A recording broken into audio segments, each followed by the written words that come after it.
يا بيه يا بيه يا بيه، معكش 5 جنيه اجيب سندوتش اكل؟ 5 جنيه حاضر. ايه عايزه 5 جنيه تاني؟ ما كفايه كده. هو انا عملت ايه كل ده يا بيه؟ ده انا طلبت 5 جنيه علشان جعان اكل بيها. اللي زيكم ما ينفعش تعيش في البلد ديت يا جرابيع.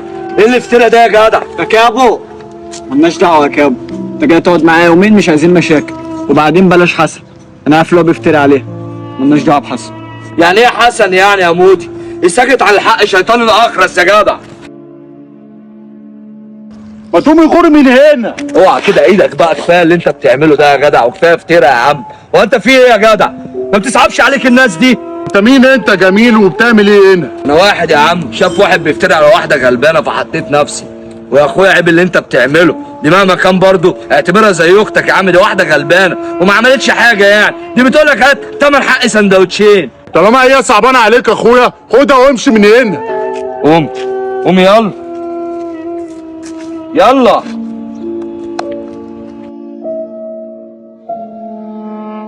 عملت اللي في دماغك يا عم كابو؟ طب انت قول لي، طب انت رايح فين دلوقتي؟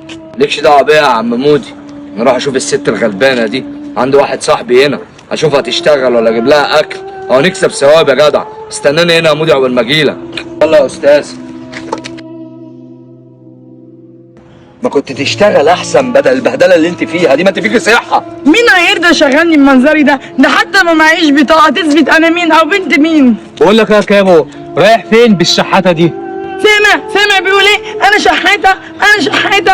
خلاص بقول لك يا استاذ، الشحاته دي شريفه، ممكن كانت تتجه لسكه شمال ولا سكه ديسكوات عشان تجيب جنيهين تصرف على نفسها. اقول لك على حاجه، اختارت الشحاته تجيب منها جنيهين حلال، انت عامل زي الشحط اهو وقاعد من غير شغل. يا ريت كل واحد يخليه في نفسه. تعالي معايا. خليكي هنا خليكي هنا. اخويا باح، صباح الفل يا اخويا. انا عارف ان انا اتاخرت على الشغل، كنت عايز بس مفتاح الشقه بتاعت ستي بتاعت الاوضه اللي تحت. مفاتيح ايه اللي انت عايزها؟ وستك ايه؟ وبعدين انت ما جيتش الشغل ليه؟ انا واقف في الكافيه طول النهار لوحدي. ما هو بصراحه يا اخويا المفاتيح دي مش ليا، المفاتيح دي للست الغلبانه اللي هناك. الناس كانت بترازيها وقاعده بتشحت وعايزه تشتغل وتاكلها بالحلال. بقول لك ايه يا استاذ، اخوك شكله هيضربنا، لو فيها مشاكل ارجع الخرابه بتاعتي. خرابة اسكت انت وحط لسانك في بقك، اخويا ده مفيش احن منه. واديك شفت حالتها يا اخويا، ايه الكلام؟ طب بص بقى، انا هشغلها عندي وهديك المفتاح كمان تعاتى في اوضه ستك، بس لو حصل حاجه هتبقى في مسؤوليتك انت. لا يا اخويا ما تخافش، دي بنت غلبانه وبتاعت شغل وبتاعت اكل عيش، ولو حصل حاجه في وشي تعالى يا اخويا راضي عني. ان شاء الله